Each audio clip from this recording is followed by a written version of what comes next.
Hey there, hi there, good evening, folks. How the heck are you? It's wonderful to see you, and it's wonderful to be seen by you. This is Bill Sylvie, the Dungeon Delver, and here with the Carillion smuggler to my Wookiee co-pilot is my co-host from down under, Kyle Schuant. Kyle, how the heck are you doing, my friend? G'day. How you doing all? We're good. We're good. We've got games. We've got dice. We've got coffee. We've got everything Excellent. we need. Excellent. See, if I drink coffee or something caffeinated, iced tea or anything like that right now, I won't get to sleep. But Kyle's just waking up. I used to have a much higher coffee consumption. When I was working in hospitality, I'd have 8 double espressos during a shift, Good which Lord. I think might actually hospitalize me if I tried that now. But yeah, I used to wonder why I had insomnia, why I was like lying awake at 3 a.m. Yeah. I think, I think if I had 8 double espressos, I would be able to see time. I wouldn't need the large hadron collider. I could just reach over and pluck the individual particles out of reality and hand them to the scientists. Those days are well beyond me. And it doesn't help to add alcohol, because then you're drunk off your ass with no possible hope of passing out from it. And I'd rather not. So just a note for the punters, you guys have been following along. Let's look up on the big board, as it were. We have 916 subs right now, which is a darn good number, I think, for this vicinity. We are looking at 84 subs to go until we hit the great Underground Online Gaming Convention, or GWOC. And I'm pretty happy about that. I got to say, that is not a place I expected to be this quickly. When I threw down the gauntlet, how many ever months ago that I did, I was like, yeah, I can say this, I'm safe. Well, you guys have proven me wrong that we're so close. I have to actually start to think about planning this thing.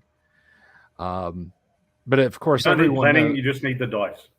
yeah, everyone knows I'm the master of forethought, and I will have this thing completely charted out. Like all game masters, I won't have to improvise anything by the seat of my pants. But so we're getting closer, guys, and it's all because of you out there in the audience who want a virtual gaming con, who want an old school gaming con. No frills, no stress, no worry, no hassles. You want a place to come and sit and play the games that you love, play the games that we've shown you that you've fallen in love with, and actually just get your role playing on. So you guys are the ones who are swinging for the fences, and you're driving it home every inning, and we love you for it, really. So we're 84 away from the goal of 1,000 subs, with their peepers hooked right into the channel on the interwebs. So keep up the good work. Keep spreading the good word. Keep going out there and telling people, hey, there's this great YouTube channel with this handsome, devastatingly funny host, but go watch Bill Sylvie stream instead. So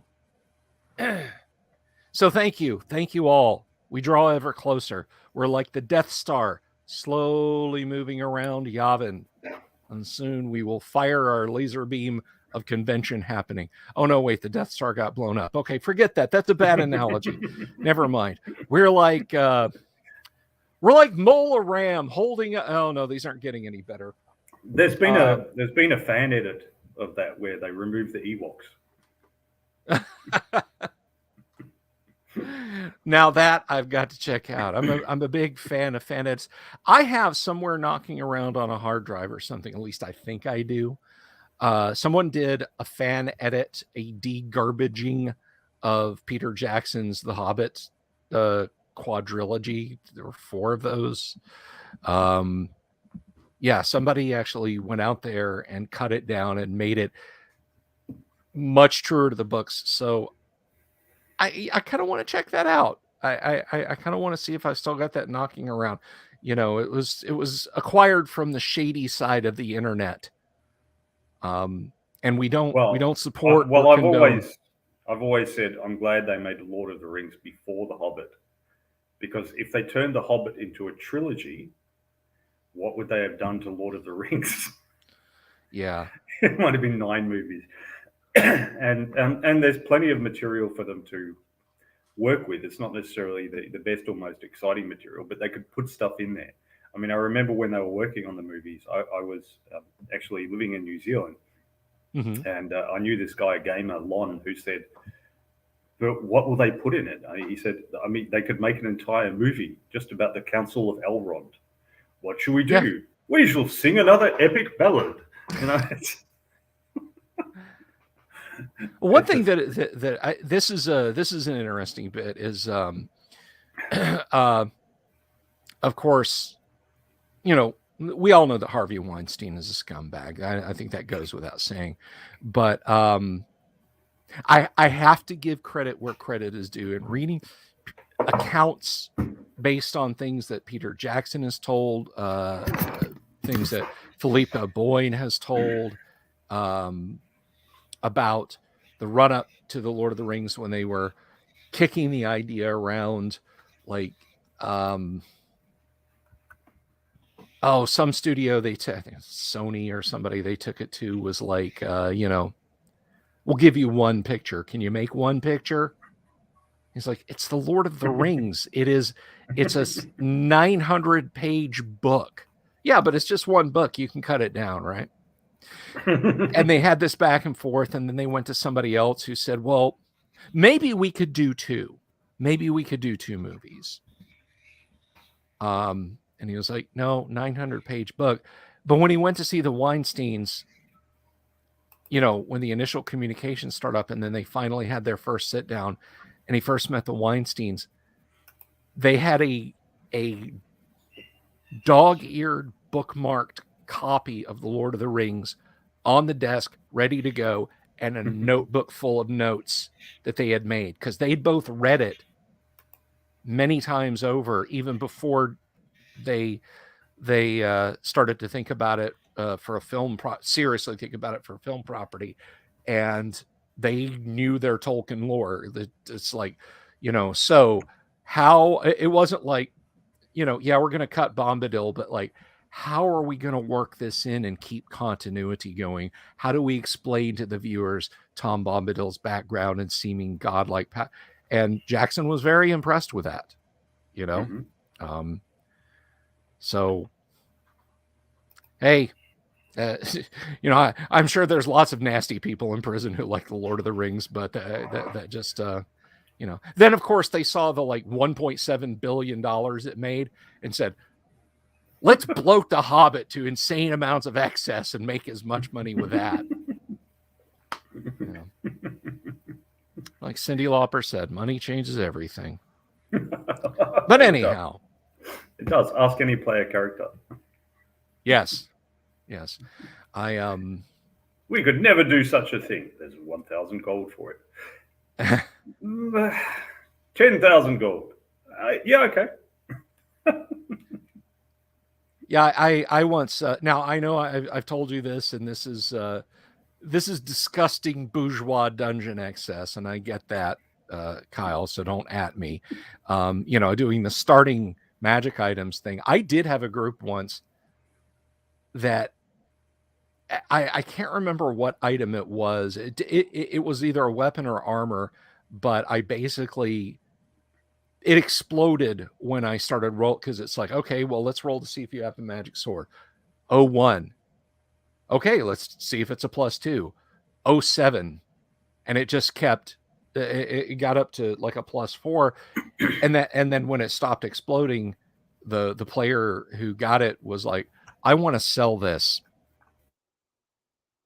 I want to sell this so we can have a cart and horses and lots of weapons and maybe buy a cabin. And I was impressed, you know. It's kind of like in Fallout. It's kind of like in Fallout 4, you know, when you get that minigun and you burn through the belt of 5mm ammo to do the fight at the beginning of the game. You're like, you can keep the minigun and collect 5mm ammo in bunches of 10 and 15 and 20 and 25 bullets and spend hours grinding to have enough ammo to do one trigger pull,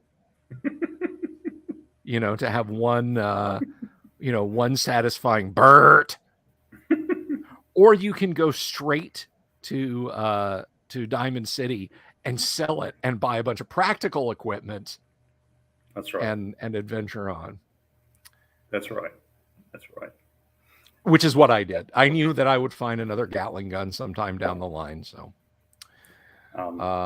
Vinny says, you get a similar question in Traveller, where people say, if you can afford a ship, why would you buy a ship when you could just bank the money and retire? Yeah. And well, yeah, there's that, but we don't find that this always happens in life. You know, people do go ahead and buy cargo ships and aircraft and everything. They want to build something bigger than what they're doing now, and that's just in business. And most people don't have an adventuring nature either. Other people have things that drive them away from where they are, even if it doesn't make a lot of money. There's always got to be a Rick in Casablanca kind of person. You know, how on earth did he end up there? What's his backstory? And let me tell you, folks, first of all, if you haven't seen Casablanca, you need to go see Casablanca. That's just, you need to do that. Second of all, I don't care what you're running, Old West, true to life medieval, like, you know, no magic, historical role-playing game, fantasy role-playing game like AD&D or OD&D, hard sci-fi like Traveller, lighthearted sci-fi like Star Frontiers. I don't care what your genre is, Rick should be in your game. At some point, the characters should walk into Rick's bar and meet Rick. If you don't, you're doing them a disservice. With the local police chief and everything. Yeah. I'm shocked to find there's gambling going on in here. Shocked, I say. That is one of the perfect movies, man. I love Casablanca. It is. It's a wonderful movie, and I mean that's the general thing too. When you're running games as a GM, you should shamelessly plagiarize everything. Yep. Steal bits and pieces from here and there and put them together. I've had many a game group over the years, and for them it was a little mini game to try to pick which movie or book I'd stolen stuff from. Yeah. Now you got to be careful in your shamelessness, because I've told this story before, and I think it's hilarious. I mentioned the second Raiders of the Lost Ark film, Temple of Doom, earlier, and my buddy Jeff tells this epic story of betrayal. Is back when he was a teenager living in California, mid-1980s. His friend says, hey, you guys should come over, spend the weekend over at my house. We'll have a pool party. I have a fantastic Call of Cthulhu adventure I want to run for you guys. And so they went and they played, and they had so much fun. And then the following Friday, Temple of Doom came out, and they all went to the theater and saw it. And they realized about 10 minutes into it that was the Call of Cthulhu adventure they played. Their friend had gotten into like a a pre-audience screening, like, you know, fill out a comment card and let us know if there's anything we need to change and so on. And they, that close to the release of a movie, they never do. They're not going to change shit unless the director himself or themselves says, I have decided to change something, not based on it. It's more to judge how their ticket sales are going to be, just based on people's reaction. So yeah, they sat there watching and knew every beat of the movie and every scene of the movie as it was going to go on, because their game master had made mental notes and then just ran Temple of Doom as a Call of Cthulhu. If you're gonna get spoilers for a movie, having it in a game session is pretty much the coolest way to do it. Yeah, true. You know, as opposed to you know, being a kid in 1980 and waiting outside, and you know, some adult comes strolling out of The Empire Strikes Back and says, I can't believe that Darth Vader is Luke Skywalker's father. True, it was harder to get spoilers then. At most you could have the newspaper review or something if you didn't see the movie till it had been out for 3 months or something. Yeah, I remember, and I don't know if you got this down in Australia, a magazine called Starlog. I think so, yeah. Yeah, Starlog was awesome because it was the closest thing to an internet formula full of fanboys whose uncle works at Nintendo, if you know that meme. Yeah. But they would publish it. And I remember between Star Wars and Empire, all their speculation about what would happen in Empire, and between Empire and Jedi, all of their speculation about what would happen in Jedi. Oh, it's going to be impossible for Han Solo to have survived. And rumor has it Harrison Ford doesn't want to work with George Lucas. He just wants to make Indiana Jones movies like James Bond movies from now on. And just on and on and on and on. And of course, none of that was true. Of course, Han Solo came back. And I mean, you know, he's been back in 5 movies, and rumors is he's on one of the new Star Wars TV shows with a digital face thing. But no, Starlog was the closest thing we had to internet rumors back then, but it took a month to get, you know. Yeah. It's like, you know, you'd read an issue, hey, we got some pictures, you know, exclusive interview with Richard Hatch on Battlestar Galactica, and you know, we talked to these special effects guys, and here's the monster movies coming out this summer, and then you sit and wait and wait and wait and wait and wait and wait, you know. And when they would publish letters, surely this person who is speculating that Han Solo and Luke Skywalker are actually brothers can't be wrong. They published his letter in the magazine. There must be truth to that.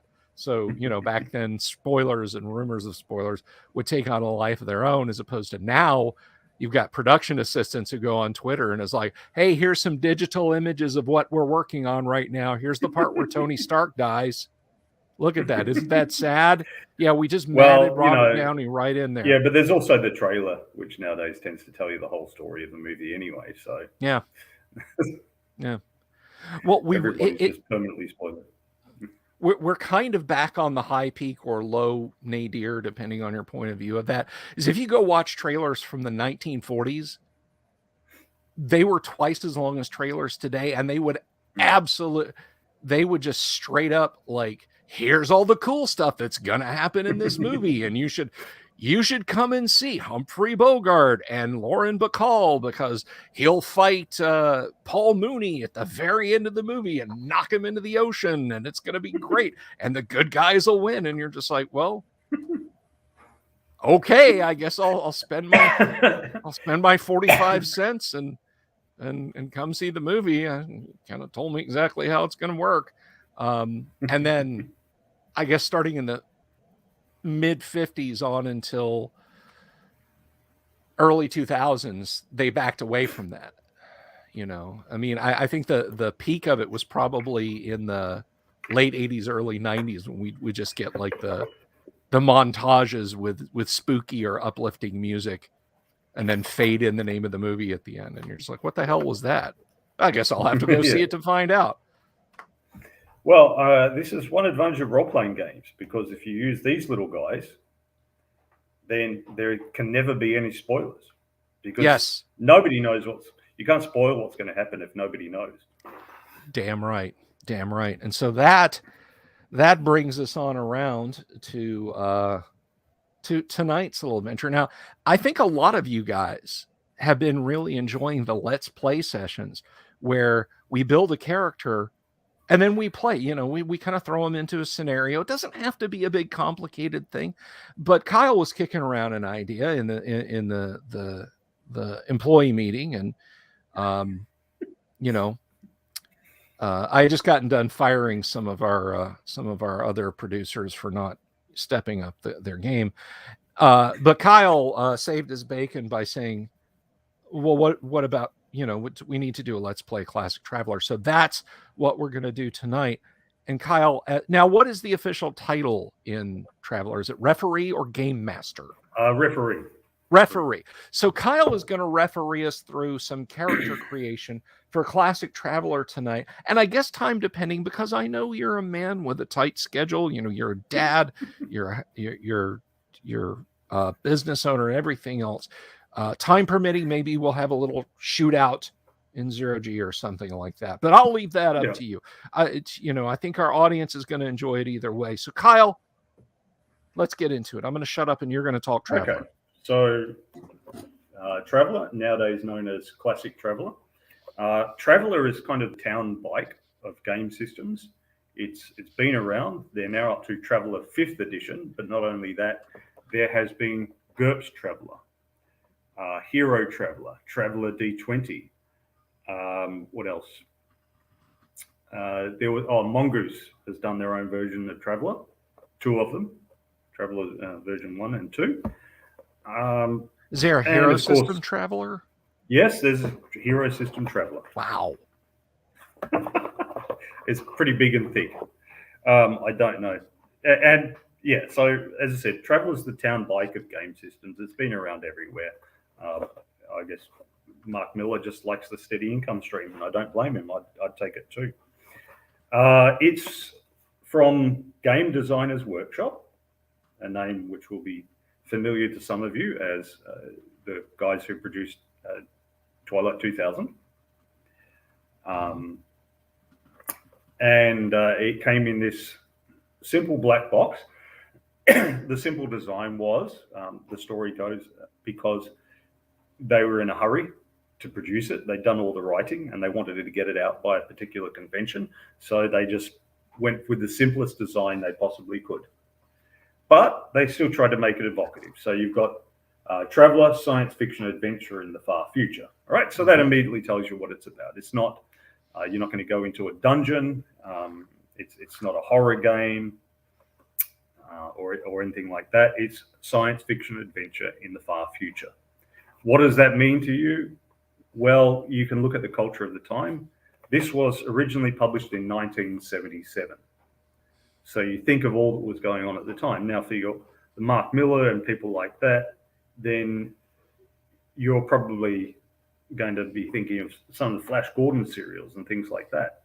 They may even have been all Buck Rogers and so on. Mm-hmm.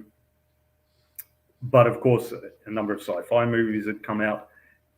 I don't know if Star Wars had, because this was, I believe, April 1977. So what time? So that predated Star Wars. Yeah. Star Wars was May 4th. It was May 4th, 1977. So there were obviously a lot of sci-fi ideas kicking around there, perhaps kicked off by Star Trek a decade before. Mm-hmm. There were a lot of sci-fi stuff going on. And also, as a general comment, it was obviously a pretty creative time in the role-playing game world because, we had original D&D coming out in 74, and we had this coming out in 77, and there was Tunnels and Trolls, and there were early versions of GURPS and RuneQuest and so on. So the mid to late 70s was a pretty damn creative time with lots of different stuff coming out. The stuff since has tended to be variations on a theme. I was in a game store last weekend, and there were at least a dozen different sci-fi games, and most of them were not associated with any property that anyone would have heard of. It was either the game author's own little game universe, or it was some obscure one from a few sci-fi novels years ago. So as I see it, the basic thing of having some sort of modern RPG, some sort of ancient or medieval one, some sort of far future one, some sort of horror one, that was sort of done by the late 70s. And everything since has been, yeah, but I can do that better. Really, for most cases. Anyway, so just to get you into it, they didn't have the artwork. They didn't have the artwork that Advanced Dungeons and Dragons did. So they had to evoke a mood by words. And the cover says, this is Free Trader Beowulf calling anyone. Mayday, Mayday. We are under attack. Main drive is gone. Turret number 1 not responding. Mayday. Losing cabin pressure fast. Calling anyone. Please help. This is Free Trader Beowulf. Mayday. I still get goosebumps. I am not a huge Traveler player, but you're right. That is incredibly evocative stuff. I think a nice, moody. I mean, depending on your game. Obviously, that's not going to do anything but make somebody giggle if you stick that in the middle of, say, Paranoia. But like the opening paragraph to the introduction of Gamma World is from the Book of Revelation, which if you know your New Testament is a damn scary bit of apocalyptic work there. I mean, it is the apocalypse. And I think GDW could have been good to put a little bit more emphasis. Not that Twilight 2000 is badly written. Don't in no way saying that. But something a little more evocative on the cover like that, in addition to the color artwork that they got. I think there's like one illustration in the entirety of the box set. Yeah, pretty much. It's literally just like a line drawing. I've got this printed version. So the original printed version was 1977, and then they did one in 1981, which officially is second edition, though it wasn't labeled as such. Because really, they just changed a few charts, and they added a little bit of artwork. But even this doesn't have any. It's got plenty of charts. It's got.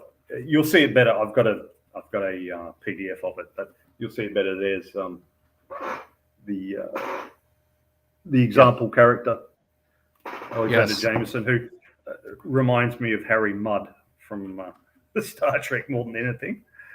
Who is, by and large, one of my favorite Star Trek characters of all time. Yes, Kirk, yes, Spock, yes, McCoy, but come on, Harry Mudd. Harcourt Fenton Mudd. So, and then you've got the back of the thing, which has got that illustration and some text. It says, "Welcome to the exciting world of Traveller. Traveller is a new concept in science fiction, guided by the principle of participator." They've got a typo. It's participatior, they've written. Rather than simply having you read about a science fiction adventure, Traveller invites you and your friends to actually take part in the action, using characters whom you control and guide through the many alien worlds of the galaxy. The possibilities for action and adventure are endless. There you go. In that first paragraph, they've covered what a role-playing game is. And they do that on the back, and nowhere is it covered in the rules. In 1977, well, if they don't tell us what a role-playing game is, Kyle, how can we do this? Don't we need pages and pages? It's not a proper role-playing game. That's barely a war game, Kyle. Sorry, I just wanted to get the arguments of the bitter non-gamers I out think of the way. In 1977, maybe you had to... There's an argument that you had to explain to people, at least in one paragraph, what it was, that you're actually participants in this. But remember, I mean, people would be picking this up at a game store and wondering, well, what's this? You know, they'd be in a store and there'd be all these chess sets and Monopoly sets and backgammon or whatever you had then and stuff. And then they pick this up and go, well, what the hell's this? 1977, it wouldn't have been shrink wrapped, but it probably would have had a little bit of, they used to put a little bit of tape on either side to stop you opening it. And they used to do that with modules too, I remember, in the early 80s. and you'd go up to the store clerk if you wanted to have a look inside, because they would carefully undo it, whereas you'd just tear it and you'd wreck it, and then it would be impossible for them to sell it. So they would just carefully tab it off. But yeah, and then it goes off. Travelers 3 books cover starships, fighting worlds, specials, additional rules over the types of skills which can be gained. Traveler consists of 3 48-page booklets detailing rules for campaigns in the far future. Each booklet contains specific rules on a different though related field. Together, the game allows the players complete freedom to travel and adventure throughout the universe. Game Designers Workshop. There you go. So, we open him up and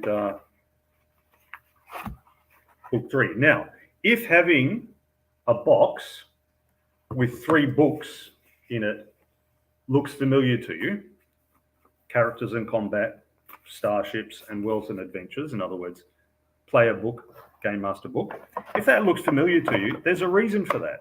Mark Miller, by his own account, while he was writing the rules, sat there with a copy, with 3 books of original Dungeons and Dragons, and he would literally go to each chapter and finish and then say, okay, what does the next chapter have to be about? And that's how he wrote it. He figured they covered it. So they provided him the model.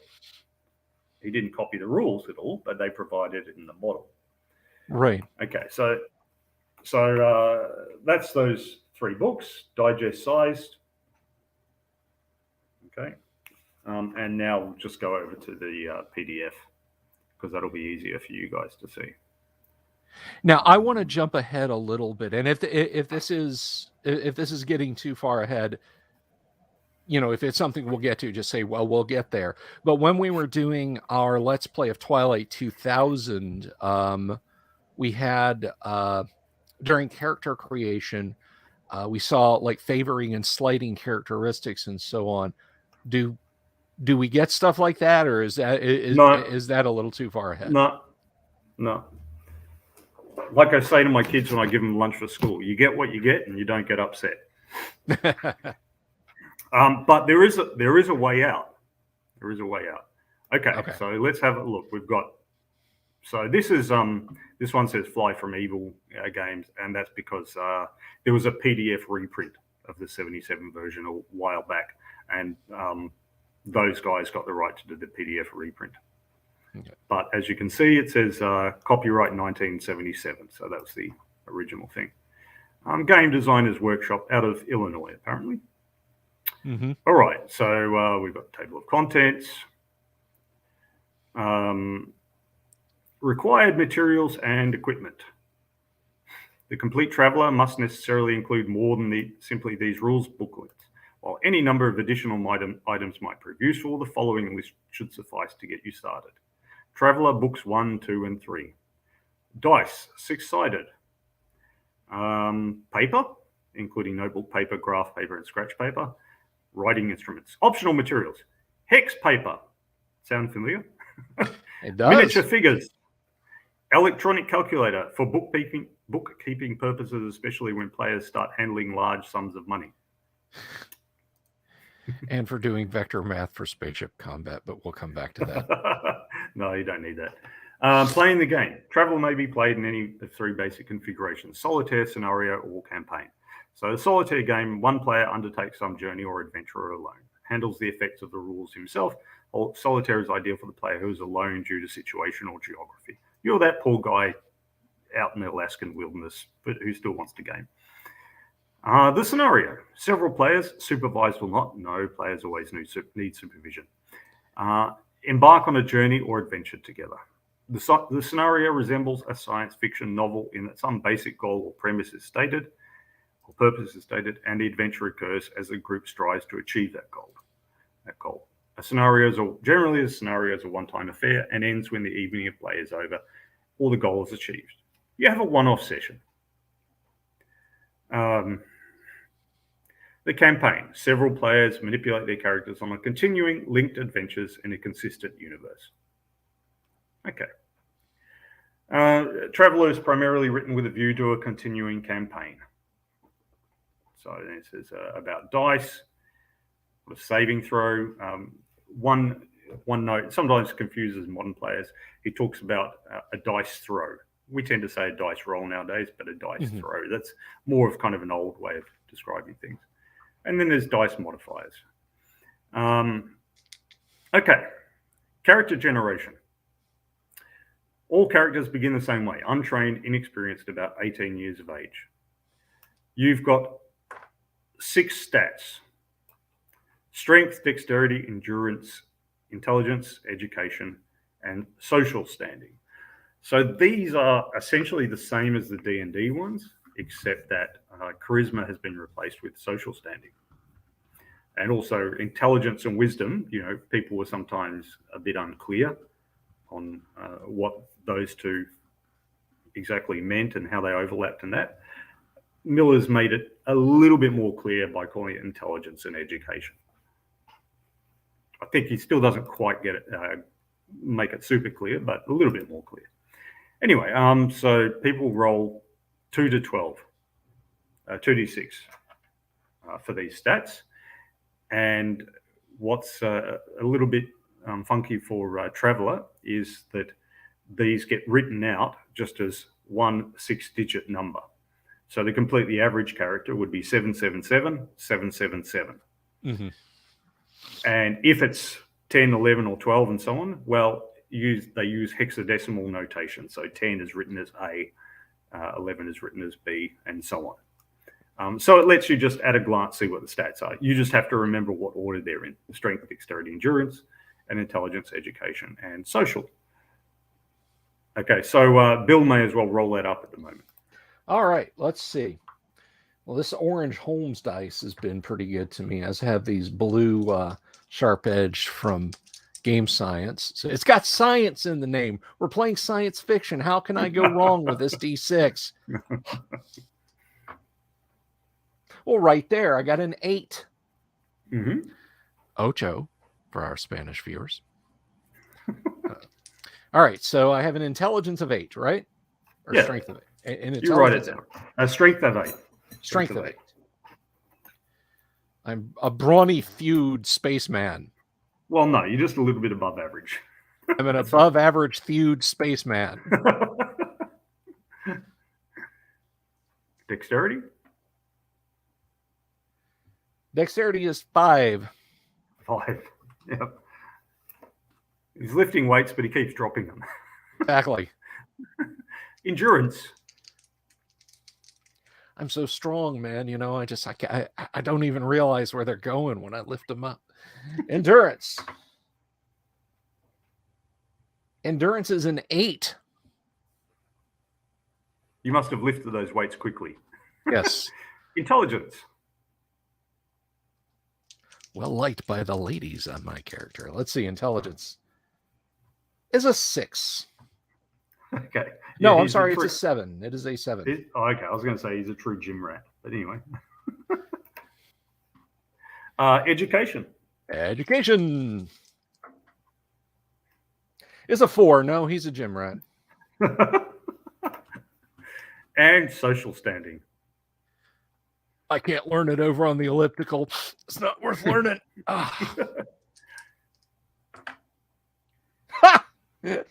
Social standing is 2. 2. Okay. Scum of the earth. Scum of the earth. So you're in the gym covered in tattoos and prison tats probably. Social standing, that's the social class and level of society from which the character and his family come.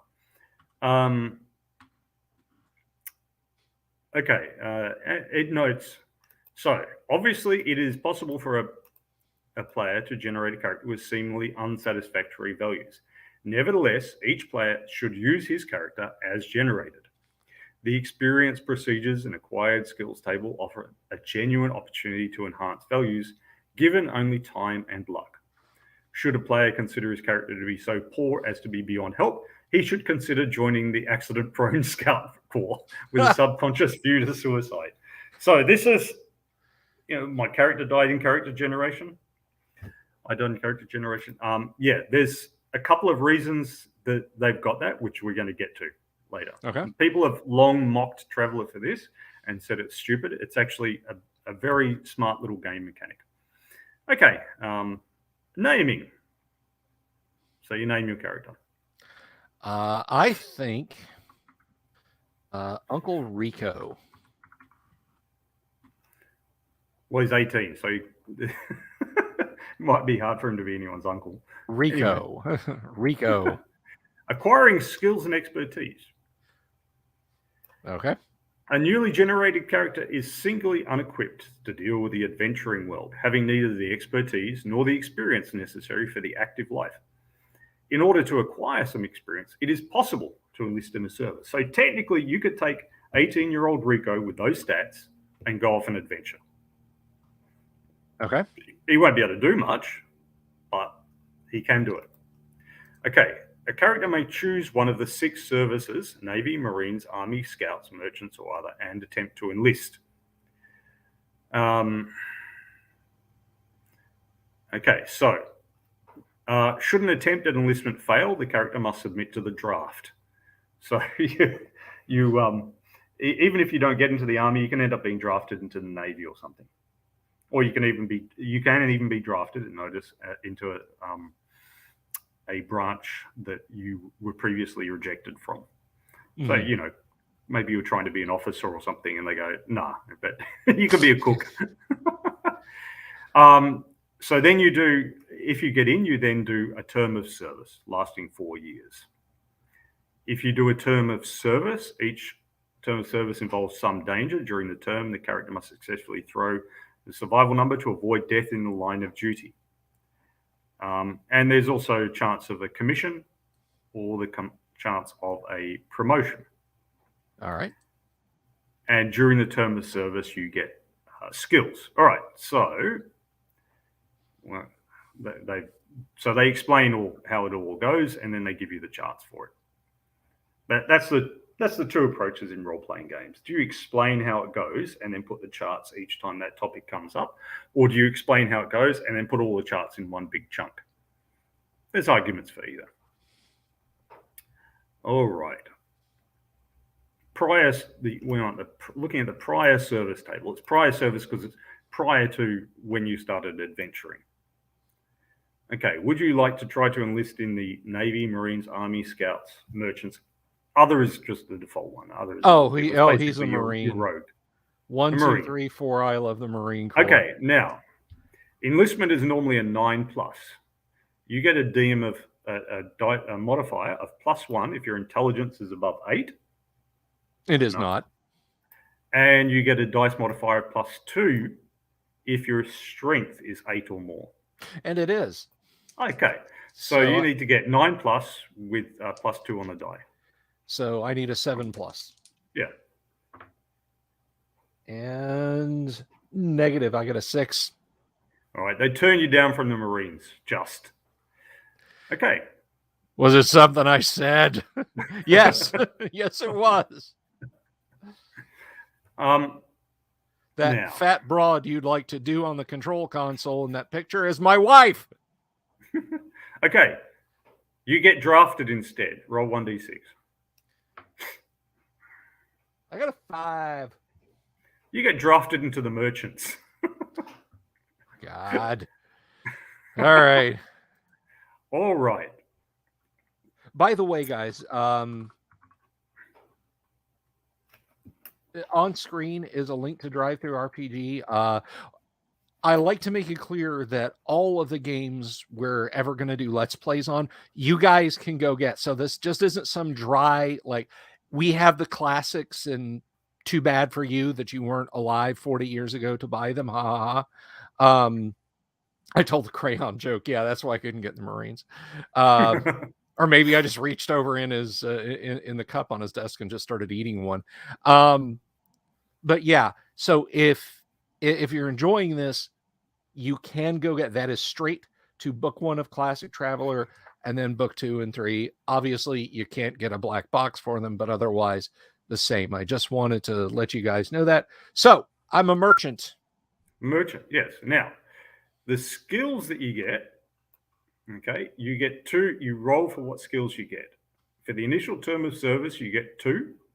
All right. For the subsequent terms of service, you get 1. And you also get 1 on receiving a commission or a promotion. Okay. So prior service, merchants.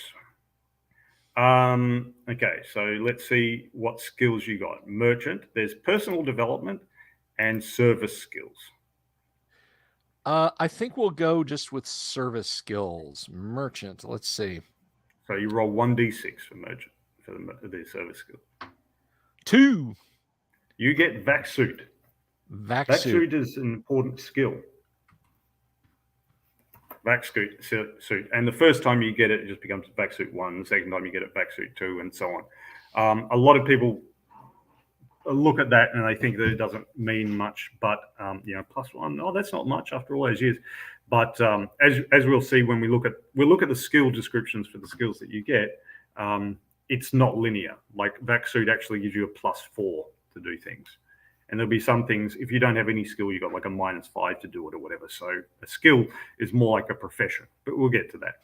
Okay, your second service skill. Also 2. Okay, so you get vac suit 2. So as a merchant, you spend a lot of time doing EVAs. Okay. Now, in the merchants, you can attempt a commission or a promotion. To get commissioned only requires a 4+, and you get a DM of +1 if you have intelligence 6+. I do. So yeah, let's see. So you only need 3+ to get a all right. Well, I got a 4, so I got a commission. Okay. So in the merchants, that's 4th officer. They call it 4th officer. There's a table of ranks there. So you become a 4th officer. Now, because you got a commission, you can roll again for a skill, and it being you're being a commissioned officer, you now have access to the advanced education table. So there's 2 advanced education tables. There's one that you get if you're an officer, you get access to that during your terms, and there's one that you get if you've got education 8+, which you don't have. So well-educated people can learn a lot, and officers get access to doing different courses and things. All right, so let's roll on that advanced table then. Okay. Got a 5. Gunnery. You become a gunnery officer. Gunny Rico, I'm loving it. Well, it means like you're the guy in the turret. Right. Well done, kid. Don't get cocky. All right, you got a commission, so you can't get a further promotion during this term. So you've done 1 term in your merchants. You are now 22 years old. Do you wish to do a second term? Oh, hell yeah. Okay, so it's the same dice rolls before. So enlistment is normally 7. You get a DM of +1 if you've got strength of 7 or above, which you do, and a DM of +2 if you've got intelligence of 6 or more, which you do. So that would be +3. So you just need 4+. All right. And I got a 6. Okay. Yep. So you do a second turn. Oh, what we forgot, the all-important survival roll. Right? So you did your turn, but did you survive your turn? You survive on a 5+. That's not one of the dangerous ones. So, merchants is 5+. Marines is 6+, and then scouts is 7+. You get a DM of +2 if you've got 7 or above intelligence, which you do. You're smart enough to avoid the danger. So you just need 4+. If you roll 2 or 3, you die during your service. So I don't hook the whipped cream canister to my air intake on my suit and die from dessert. I rolled a 5, so I'm good to go. A 5, yeah, okay. And correction, yeah, re-enlistment is 4+ with no modifiers. There's a little thing down the bottom. Okay. My mistake. It's different to enlistment. All right. So, so did you get 4+? Yeah, you did. Yeah, I did. Got a 5. Yeah. Okay. So they take you in for a second turn.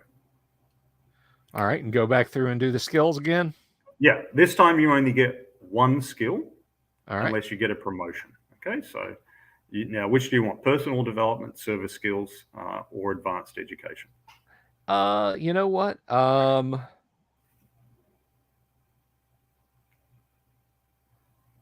I think we will go with we'll go with personal development. Okay. A 2. A 2. You get +1 on your dexterity. So All that right. now becomes 6. Correct. And yes, I will try for a commission again.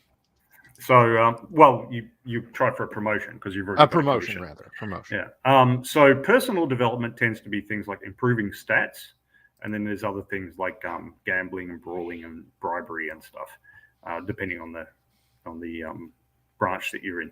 Service skills are obvious enough, the sort of jobs that you actually do, and advanced education are the kind of things that you get more officers doing. Like, so you know, in the merchants and the service skills, it's things like steward, vac suit, and gun combat. Whereas in the advanced education that officers do, it's electronic, navigation, gunnery, medical, things like that. Mm-hmm. So once you delve into it, it starts to make a bit more sense. You don't get, yeah. So, so you go for a promotion. You get a DM of +1 if you've got 9 or more intelligence, which you don't. So to get a promotion, you need 10+. Ooh, okay. Well, I can't. Let me see. I can't get that. Or no, it's 2d6, right? It's 2d6, not 1d6. I was going to say that's pretty hard for me to do on a single die. I do not get a promotion. Okay, so you remain a 4th officer. All right, so you're now 26 years old. You've got strength of 8, dex of 6, endurance of 8, intelligence of 7, education of 4, and social standing of 2. You've got vac suit 2, gunnery 1, and you're a 4th officer. And just for clarity's sake, I'm going to do 2 more terms. Okay, let's see if you survive this term. Though. All right, 4+, correct? Yeah. Yep. Okay, so you survived this term. Yeah, all right. You go for re-enlistment then, 4+. All right. Skill, we're going to do... Did you re-enlist successfully? Oh, right. Yeah, 4+ you need. Yes, I did. Okay, and the roll doesn't come up to it terribly often, but it is of note that even if you choose not to re-enlist, you still have to roll, because if you get a natural 12, they keep you in whether you like it or not. Oh no, we can't lose your skill to the private sector. Yeah, you know, it's like you're trying to leave the Marines in March 2003 when we're about to invade Iraq. Yeah, exactly. Like, no, sorry, buddy. You're staying. You've done 20 years, but you're staying in. Yeah. So you chose there was a guy. I remember seeing a piece, and I don't remember what it was, but there was a guy, I'm not kidding you, Korean War vet, 70 years old, but his profession was repairing battle trauma like bullet wounds and stuff to teeth. Yeah. And he was the only guy they had that did that they could scrape up. So they reactivated him, and they're like, guess what? You're going to Iraq.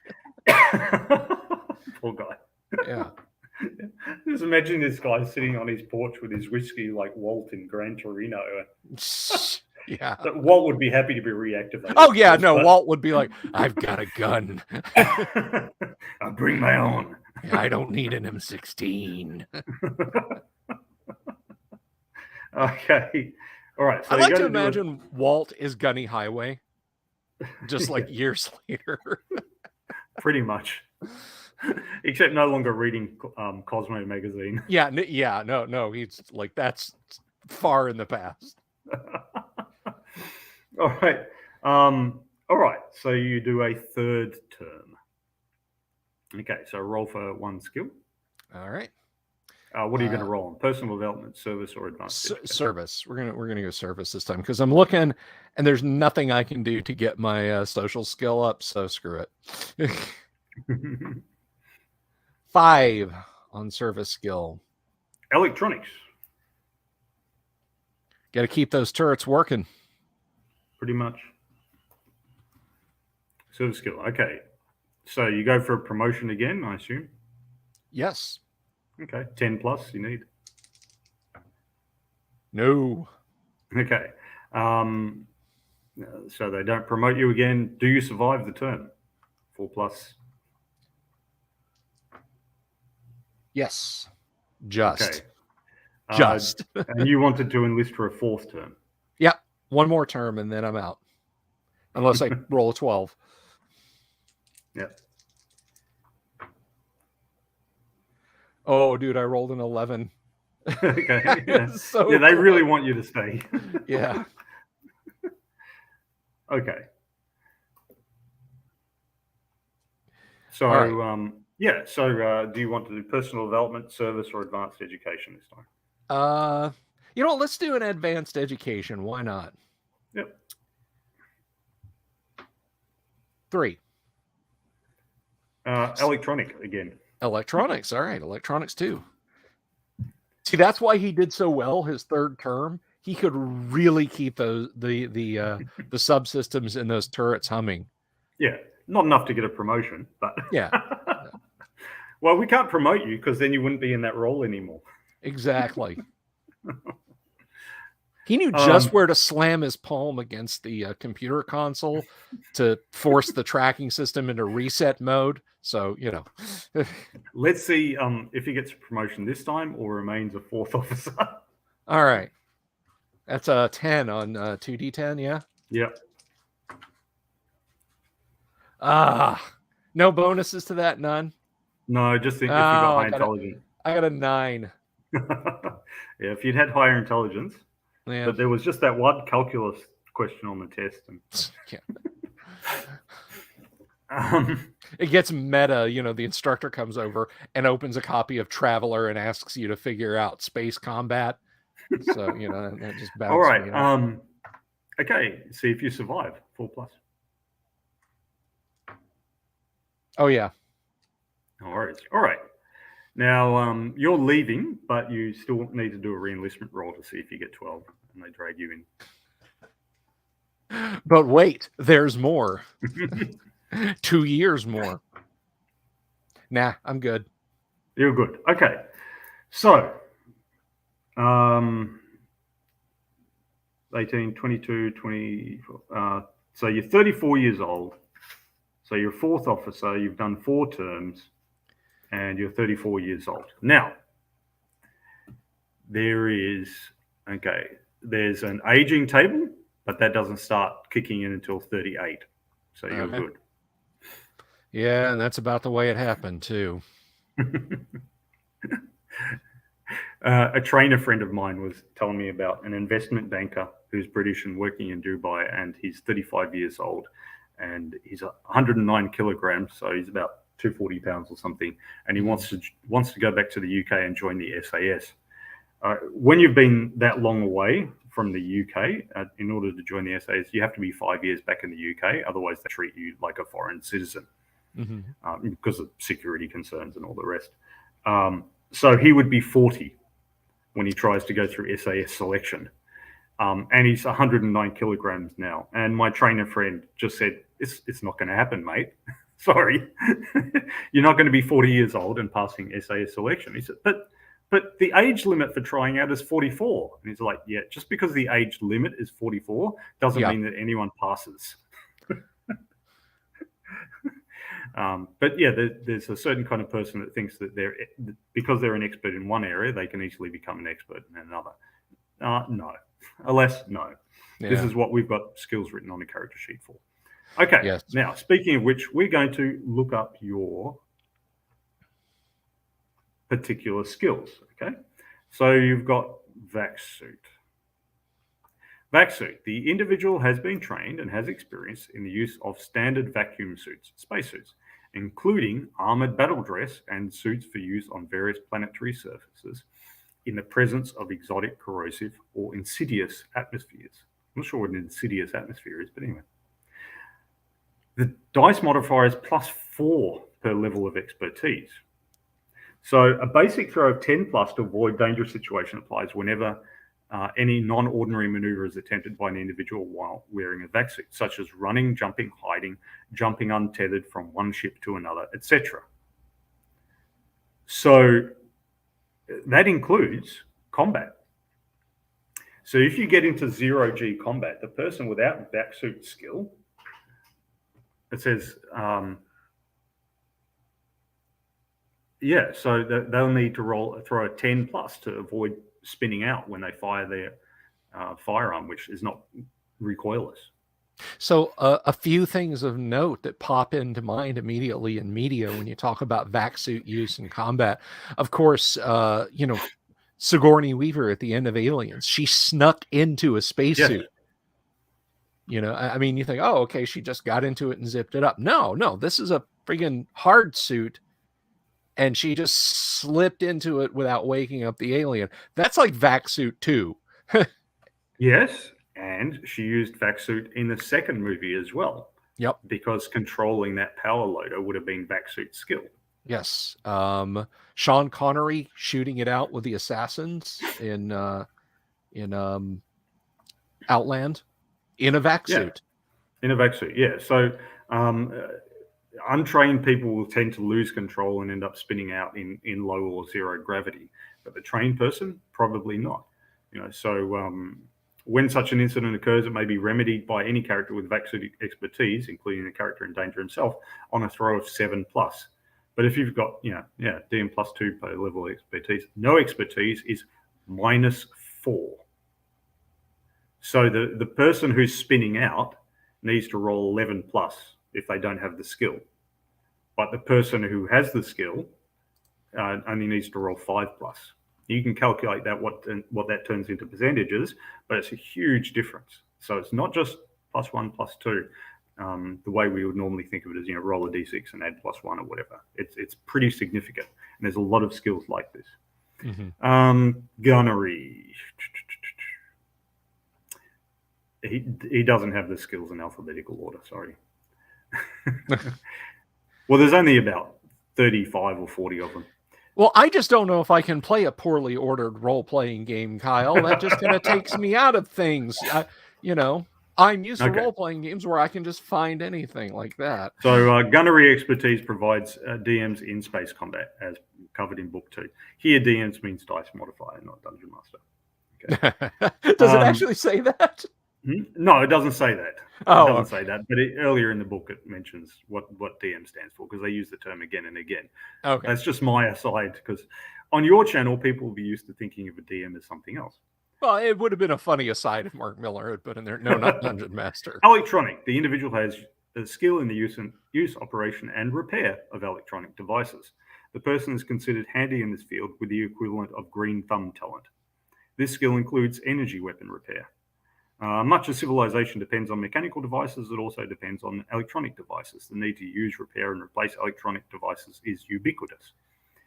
So that mates right up with gunnery. Yes. Yeah. And those are his 3 skills. Now, it doesn't seem like much. However, there's a couple of other things. So the weapon skills are...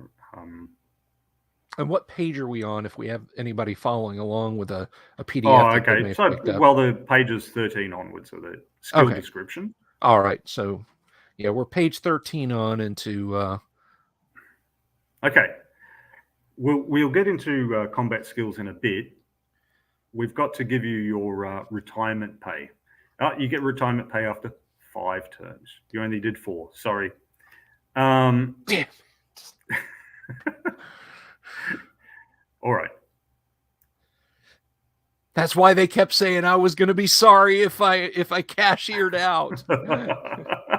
Yep, that's right. Now, where's the mustering out table? I've forgotten. Mustering out table. Here we go. So there's mustering out. When a character leaves the service, so we're up to page 7. When a character leaves the service for any reason, he is eligible for mustering out benefits. The two mustering out tables indicate the nature of these benefits. Table 1 provides travel, education, and material benefits, while Table 2 provides cash severance pay. Get a roll single d6. One benefit roll is allowed for each term of service served. Additionally, a character received rank 1 or 2 receives 1 extra roll. A character received rank 3 or 4 receives 2 extra rolls, and 5 or 6, 2 extra rolls, and may add 1 to their die when consulting Table 1. Okay, so a character is free to choose whether he consults Table 1 or 2 or both, and what proportion, but in no case is a character allowed to consult Table 2, the cash one, more than 3 times. You can't start with millions of dollars in cash. Okay, so you get 1 extra roll because you rank 1, but you get 1 for each term. So the material benefits are low passage, +1 to intelligence, +1 to education, gun, blade, low passage, or merchant. And then there's the cash allowances of 1 to 40,000. So you did 4 terms. Mm-hmm. You get +1 for having ranked out, so you get 5 rolls. Okay. What would you choose? Material benefits or cash? Let's do 2 material or 3 material benefits and 2 cash. Okay. Roll away. All right. Now I noticed that there's 7 possible. Yes, that's because someone who's got rank 5 or 6 gets a +1 to their roll. Right. And then if you get 7, you get a merchant ship. All right. So as a merchant, I rolled a 2. Mm-hmm. So you get a +1 to your intelligence. Hey, got a little smarter in there. All right. Next material roll. I got another 2. Okay, yeah. So you got a lot smarter. So your intelligence has gone from 7 to 9. Yo, and finally, oh, you're not going to believe this. I rolled another 2. Okay. So you've gone from an average guy to a pretty smart guy. You learned some things along the way. Not smart enough to stay in and get retirement pay, though, apparently. All right. And then you get 2 cash benefits. All right. Boy, this dice loves 2, so that's $5 grand. Yep. And come on, baby, big money. Papa needs a new free trader. 6. So 45. Okay, so you got 45K. Yeah. Okay, and that's the character. That's it. And I mean, that, guys, that fits on. I mean, I can fit it in the chat. Okay, so what was his name again? Rico. Fit in the chat.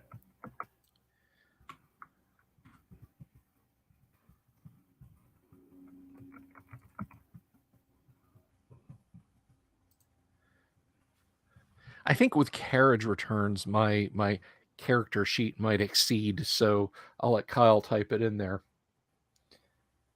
And it's that simple, guys. Remember how easy OD&D was? This is like OD&D with a couple of fun extra steps. It's very, very easy. There you go.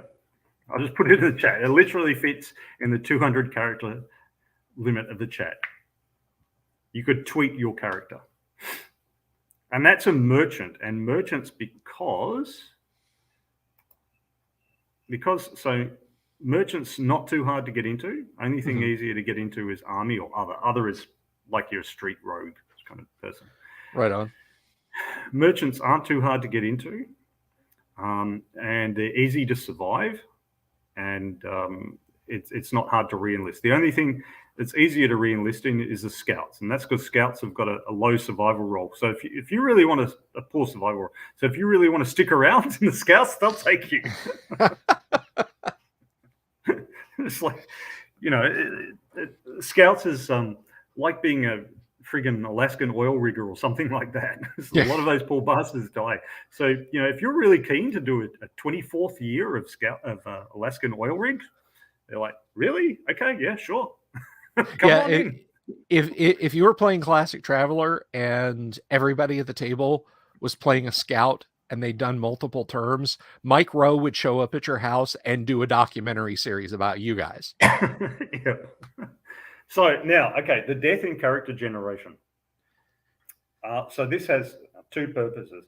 The first is it's a game balance thing, because as you can see, the more terms you do, the more skills you get, and the more mustering out benefits you get. So why wouldn't a player just keep going until their character reaches like 60 years old? Well, there's a chance of death along the way. So it's a game balance thing. You reach a certain point where you say, okay, my character is pretty good now. They've got some pretty good skills. But if I just do another term, just one I might die. Yeah, just one more room. It's the D&D thing, just one more room. Yes, you can do just one more room, and it might work, but you might die. It just takes that just one more room and it puts it in character generation. So rather than having it be point buy or something where, okay, that's your limit, it makes it into a decision. So, you can choose.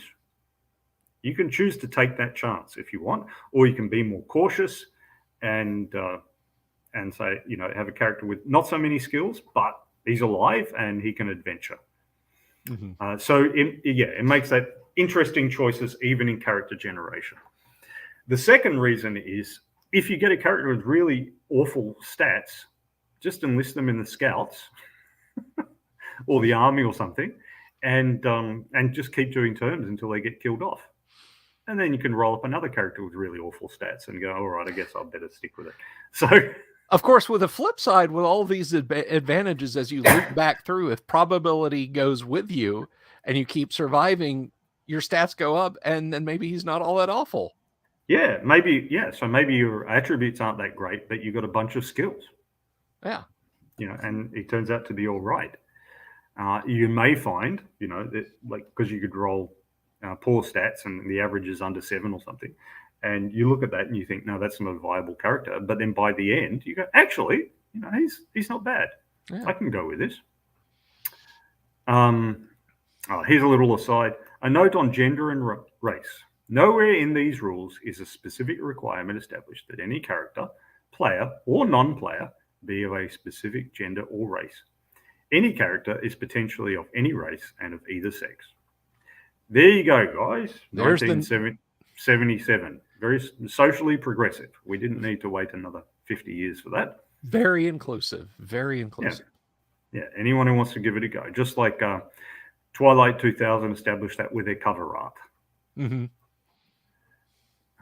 that's how you get it. Now, okay, so then there's they've got an example character, Jameson, with the that wonderful picture where he looks like Harry Mudd. Now, we've got combat here.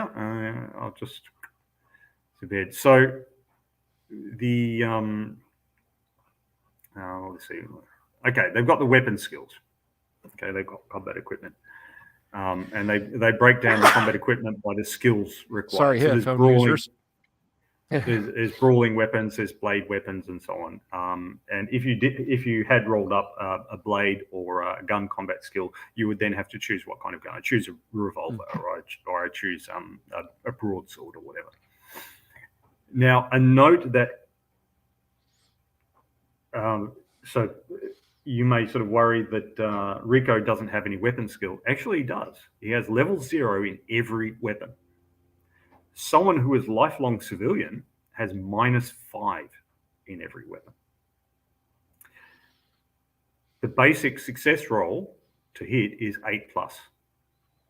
So without anything to help them, like being stronger or having a big long weapon or something, without anything to help them, your regular civilian just can't hit you.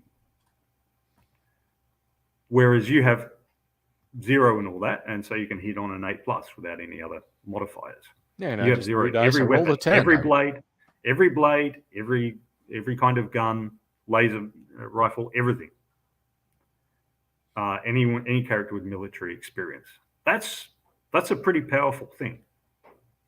So even if you've done a single term and just got steward skill, you're a steward who knows how to use shotguns and everything. But I mean, with this, I've got a 45% chance of being able to pick up any gun and blowing a bad guy away. Yeah. And that ain't bad. That ain't bad. Yeah, exactly.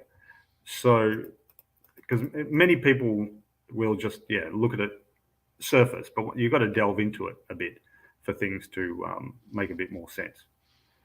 Okay, so the basic concept of combat. You determine if either party has surprise, determine the initial range, determine if escape or avoidance is possible, and resolve actual combat using a series of combat throws. Now, surprises for either party. Roll 1 die for each party. If one party has a die roll of 3 or more greater than the other party, the higher rolling party has achieved surprise. DMs are allowed for each party depending on expertise and situation. So, surprise DMs, any leader expertise, any tactical expertise. Tactics is a skill that you can get, and any military experience. So your guy would get +1 to all these surprise rolls. If he's surprised by a bunch of thugs in a bar, they do not get a +1.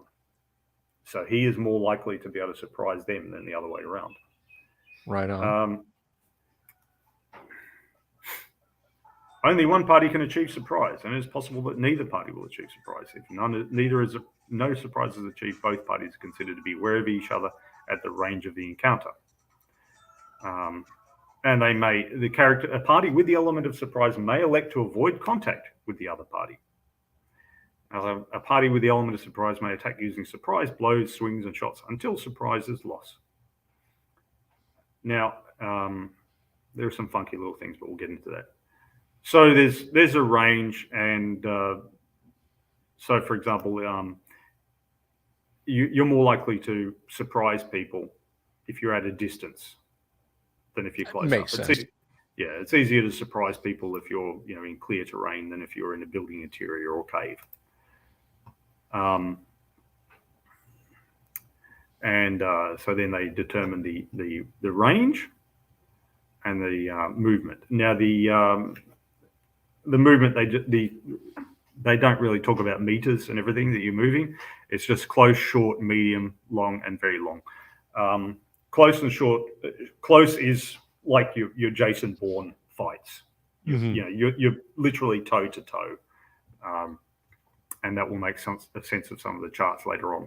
Short is just sort of you're touching gloves, or within a few meters, and then medium, long, and very long are a bit more self-explanatory. So they talk about bands and that, but anyway, basic required throw. It's a DM of 8+. Basic throw of 8+ is required, but there's your skill and other things that come in. We'll get into that. Now, wounding and death. You roll for damage, but there's no hit points in this game. I was going to ask about that, and I think that some of our viewers who maybe aren't familiar with Traveler might have been interested in that. How do we ablate the life of our opponents? Yep, strength, dexterity, and endurance get whittled down. And it's quite a neat thing because some of the later game systems we got in the 1980s and RuneQuest in the late 70s and then others later on started talking about wound levels and hit locations and so on. Mm-hmm. But in practical terms, the effect of a hit location is to stop you being able to do things in that combat. Mm-hmm. So it's like losing your strength or your endurance or your dexterity. If your armor's been hit, if this arm is out, I can no longer use a two-handed weapon two-handed, whether it be a sword or a rifle. I now have to use it one-handed. So I've effectively lost dexterity because I'm going to be clumsier with it, or lost strength because I have to lurch it around. So it's quite a neat thing in that regard that without considering hit locations, they give you the effect of hit locations, if that makes sense. No, that does make sense. And it's kind of interesting to see now. whether you consider it evolution or de-evolution, the jump between Classic Traveler here and just the other night when we were looking at Twilight 2000 there with its, how should we say, more granular system of damaging and eroding a character's abilities. But let's back to CT here. So let's similar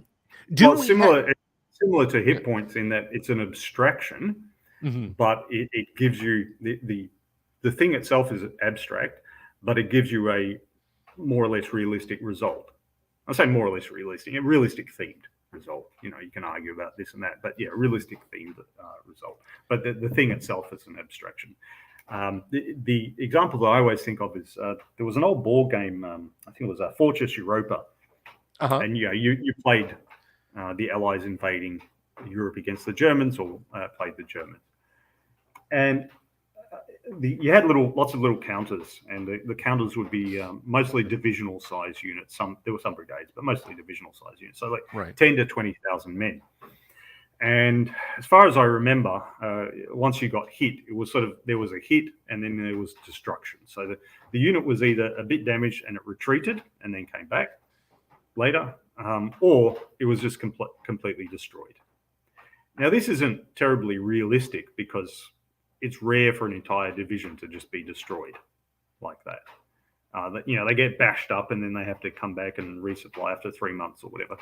But what does happen is they become no longer effectively an effective fighting force. And if the enemy just kept pushing on that bashed up division, they would eventually completely destroy them. But they don't want to. They just want to sweep them out of the way so they can seize ground. However, we played it a number of times and we got results that either matched the historical result, or match something that we could have expected in real history. So for example, you could have the Germans more aggressively defend and hold the territory, and they hold Paris or whatever for longer than they did historically, but then there'd just be a sudden collapse, and they're still defeated by May 1945. So down at the lowest level of abstraction, it made no sense. But the overall result did make sense. So that. Right. Thinking on that game has influenced a lot of the way I think about role-playing games over the years. That the lowest level of abstraction need not necessarily make sense. But yeah, you were going to say? No, I was just going to say that, I mean, that matches up with a lot of my experiences in classic war games. I mean, granted, I can hear the groans of 1,000 grogs, me comparing stuff like came out of Avalon Hill to, say, Axis and Allies, but there it is.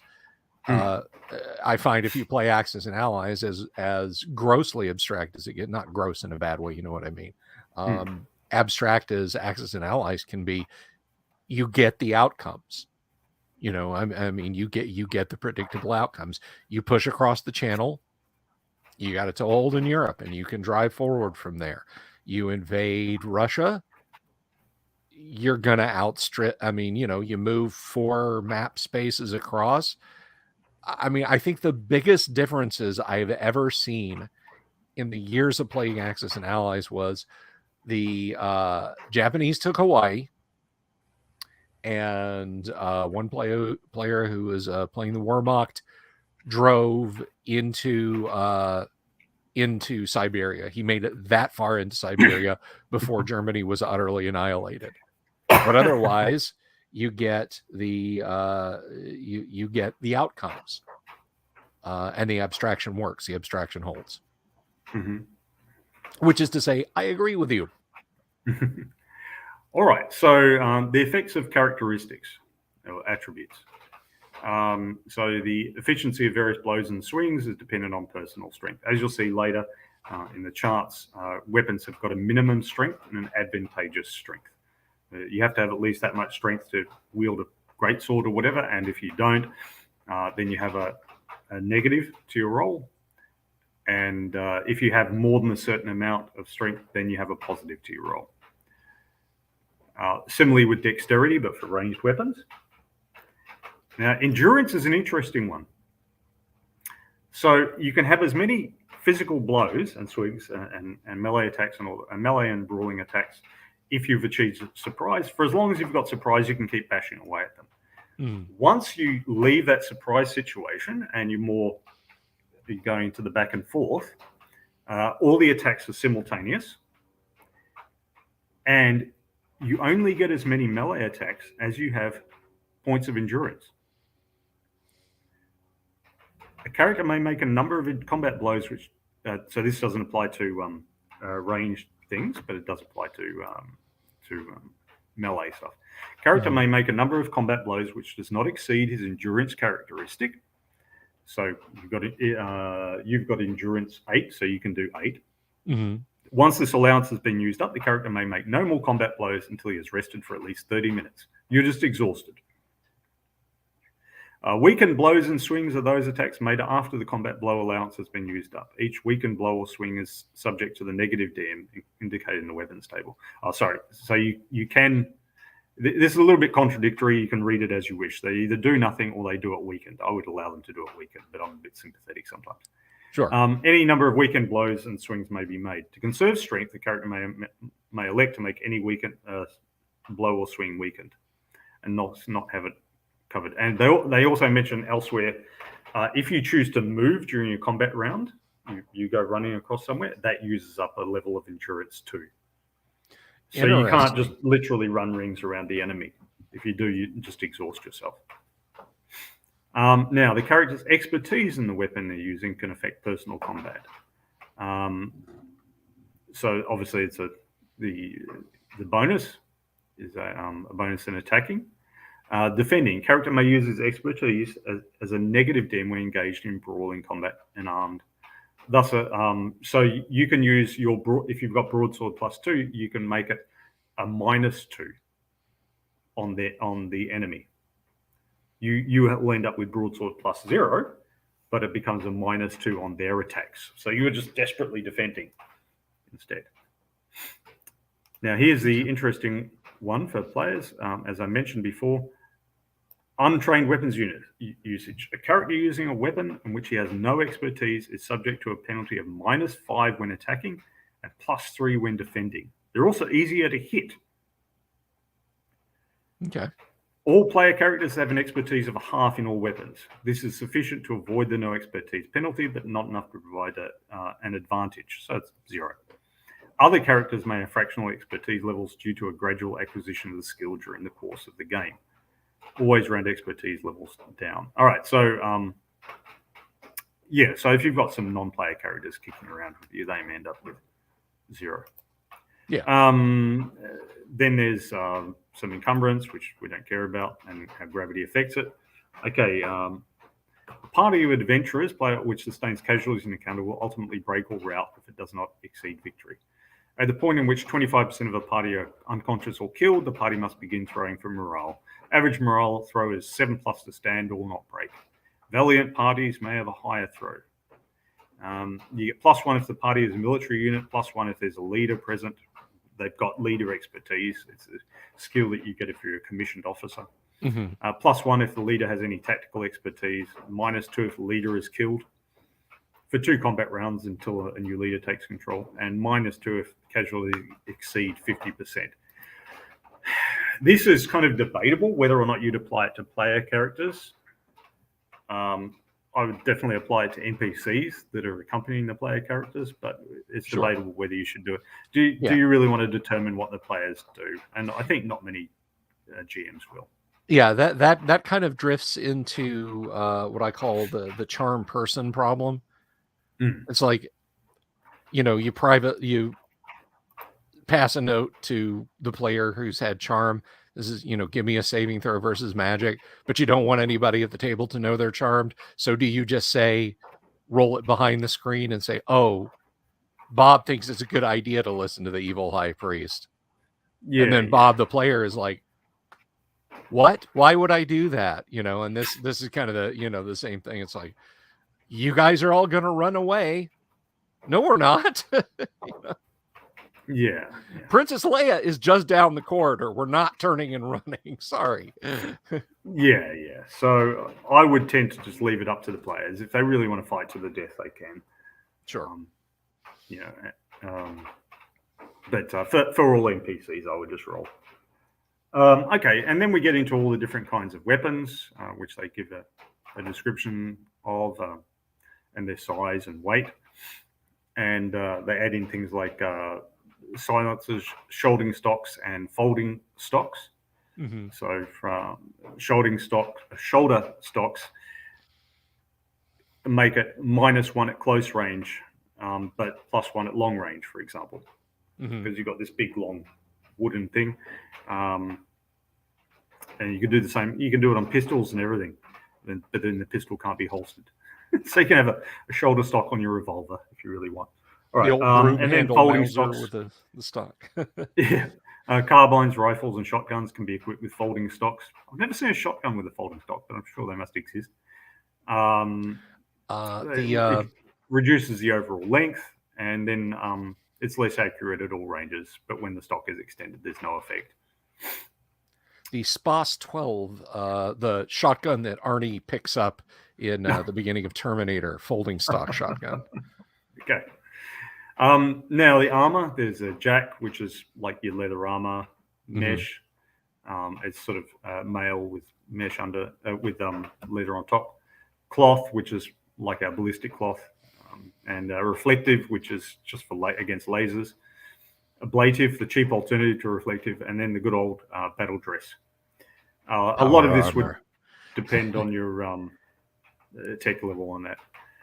Just academically, Kyle, for those in the audience who might be interested, I certainly have no vested interest in this. How much is a suit of battle dress? Just inquiring minds want to know. It's pricey. You're going to see. It's pricey. Yeah. Okay. So then they list the weapon equipment in place and prices. And then the body armor, battle dress, 200,000. So what you're saying is more than my character has, right? Yeah. 200,000. Yeah. All right. Now this is the interesting thing, the weapons matrix. It's a bit like the weapons versus AC chart in AD&D. But I think it's a bit more usable because the player can write those numbers down. So, your character can buy himself, for example, just a blade, an ordinary blade, and then note, okay, so he's at +0 due to skill. But when they're wearing no armor, he'll be at +1. When they're wearing mesh armor, he'll be at -4. They're wearing the reflective armor. It's only designed to reflect lasers. It's like, you're wearing like an aluminium, one of those shiny blankets, I suppose. And that'll be +1 as well. And then battle dress, if you really want to try to stab a guy in battle dress, it's -5 to hit. So you'd be able to note it down. But you've also got that's the range thing, but you've also got, there's the, on the weapons table, there's a required strength and then a required strength DM. So, for example, you look at melee weapons, a dagger only needs a strength of 4. Okay. But a broadsword needs a strength of 8. If you don't have enough strength for the dagger, you're at -2. So, if you're the little old lady who's bedridden, and she's got -2 to use the dagger. But if you're not a strong character and you try to use the broadsword, you'll be at -4. And then there's advantageous strength. How strong do you have to be to really drive that dagger into the poor bastard? 8. And then you get a +2. The broadsword advantageous strength is 12. And then you get a +2. And then it's similarly with a weakened blow or swing DM. So when you're tired and weakened from using the dagger, you're at -2. When you're tired and weakened from using the broadsword, you're at -4. Or alternately, you're holding back, waiting for the big opening when you can really drive it home, and you're not burning end, right? Did I get that right? Exactly. Okay. Yeah. All right. If you deliberately do the weakened blows and then you wait for the opening and then whack, All right. And then there's ranges things. So there's even ranges for all the melee weapons. You might think, why? Remember what I mentioned before, there's a distinction between close and short range. So your short range is your classic duel. Okay. Close range is when, like I said, it's the Jason Bourne fight. You're right in there. Or the old grab and stab in prison and stuff. So a dagger at short range in an honorable duel is -1 to hit. But at close range, it's +1. If you really want to get in there, close and stab in, maybe +1. But by the same token, even if he's just got his hands, he's going to be at +1 at short range. He'll be at +2 at close range. Okay. So if he's just got his hands fighting you with a knife, with a blade, he wants to keep you at a distance. He wants to keep you at short range, and he might move around to try to do that. Because he's better off if he's with his hands, but you're better off as well. Okay. And then hands do 1d of damage, and daggers do 2d -3. So, so that's why you get the guy doing the old grab and stab. Michael Connor points out, sometimes you don't want to be shooting inside the ship that's keeping you alive. Yep, there's that too.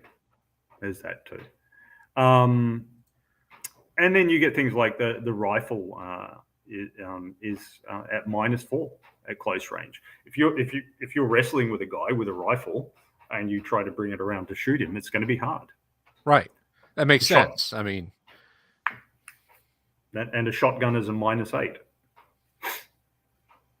Shotgun is -8. Now we go back to the different bonuses and melisses and that.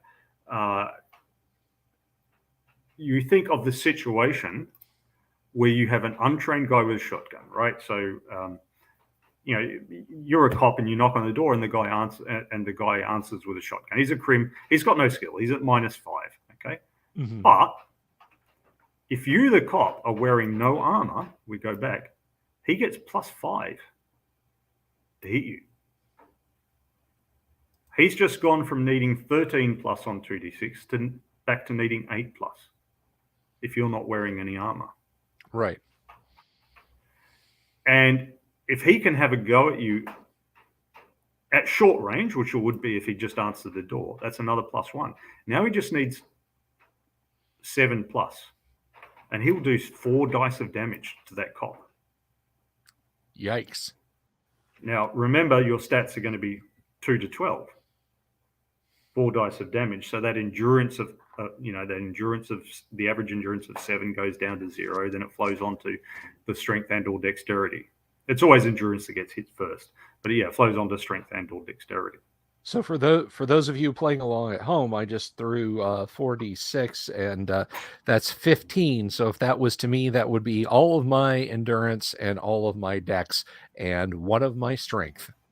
Yeah, you'd be in some trouble there. Yes. Okay. So that's the completely untrained guy, but he's got a shotgun. Now, if that guy could pull back to the end of his corridor to be at medium range, it would be +3. And now he would just need 5+ to hit that poor cop as he came in the door. And this, of course, is why the cop will not wear no armor at all, but will wear some cloth armor, which is like your Kevlar in modern vests and everything. So instead of being +5, it's -3. Okay, so now it becomes -5 for no skill, another -3 for wearing cloth armor. That's -8.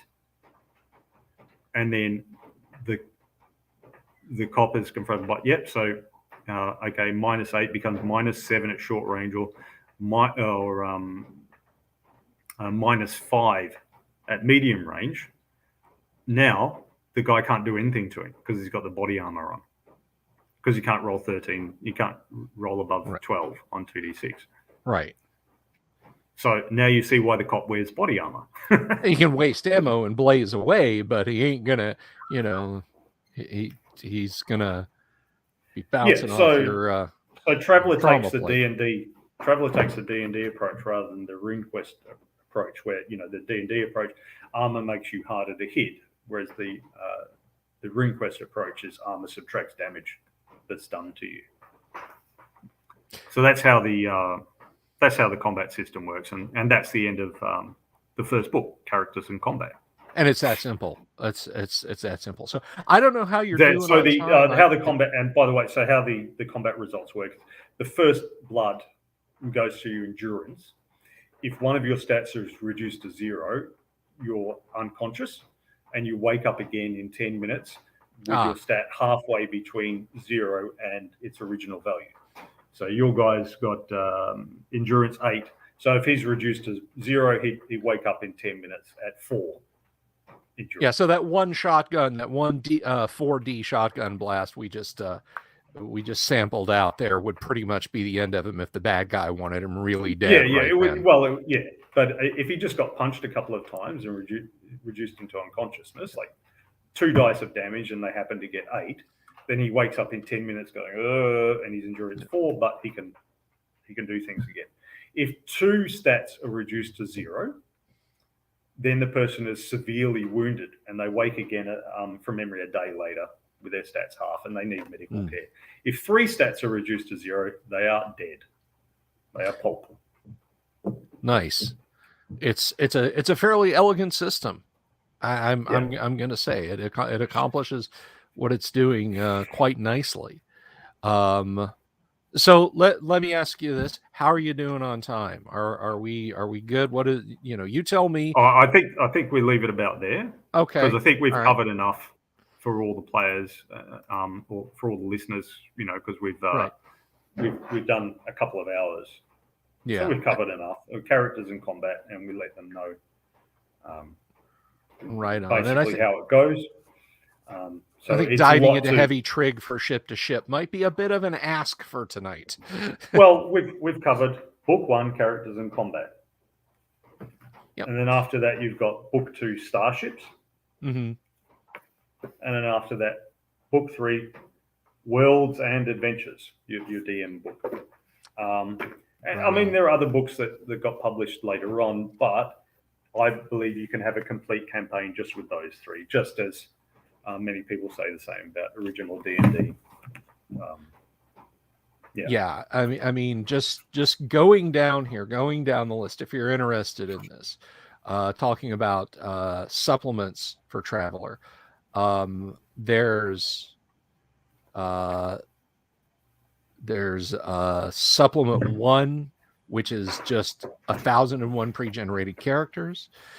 Animal Encounters is the next one. The Spinward Marches, Citizens of the Empire, on and on and on and on. It goes on and on. It's on and on. There's no limit to the amount of splat books that you can put out. Yeah. But I've got a blog article saying that Classic Traveller, like AD&D, is incomplete, and that's a good thing. So the D&D doesn't say the fighter. Okay, the art kind of tells you medieval Europe. There's nothing in the rules that stops that fighter being a warrior, an Iron Age warrior of African Kush, mm-hmm. or to be a Bronze Age warrior of Troy and the Greeks, or an Amazon of the Crimea, or a samurai, or anything like that. Nothing in the rules stops that. It's incomplete in that regard. This is incomplete too. So, for example, Starships talks about power plants, but it doesn't say what they are. Are they fission? Are they fusion? Are they matter, antimatter? Are they powered by, daisies and little girls' smiles? It doesn't say. It doesn't mention artificial gravity. So your ships, so it could be like Star Trek and so many other ones where the ship's like a boat, where you stand and you travel in that direction, but you're standing this way. Mm-hmm. Or it could be like The Expanse, where the only gravity is artificial gravity, either from spinning or from acceleration. Right. It doesn't say. It's entirely up to you. And the book's Worlds and Adventures introduce technology levels.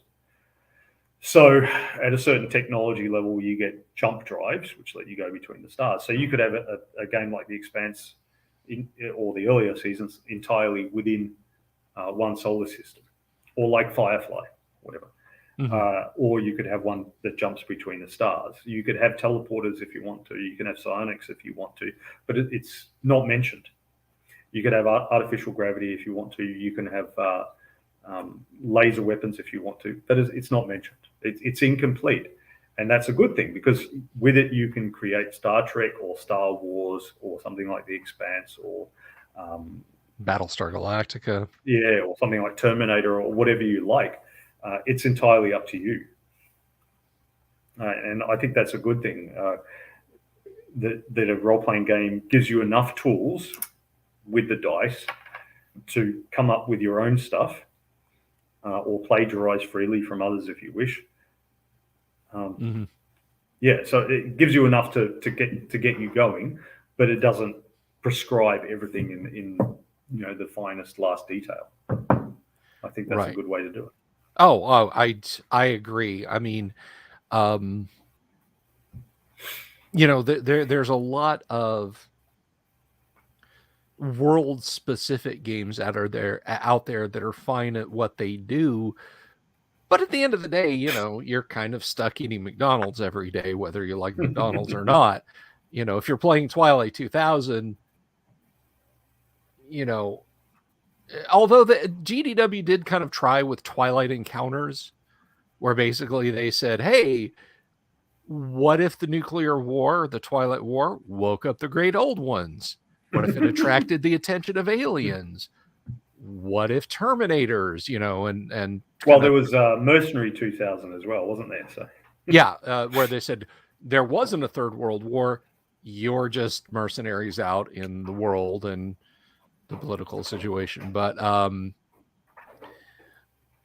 a game like Traveler, or like original D&D, or like AD&D, they leave it open. They're like, look, it's your world. Whether you're Maasai warriors fighting spirit animals in the rolling plains of a fantasy Africa, whether you're a group of just pre-gunpowder dilettantes in a square rigger heading across the mythic Atlantic, regardless, everything in between, samurai, Mongols out on the steppes, it doesn't matter. We've given you the basics, roll with it. And this is the same thing. Star Wars, Star Trek, Battlestar Galactica, Blade Runner, Outland, Space 1999. It's all there for you to put in. Isn't there Twilight 3000? Now, this is something, and maybe Kyle knows a little bit about this.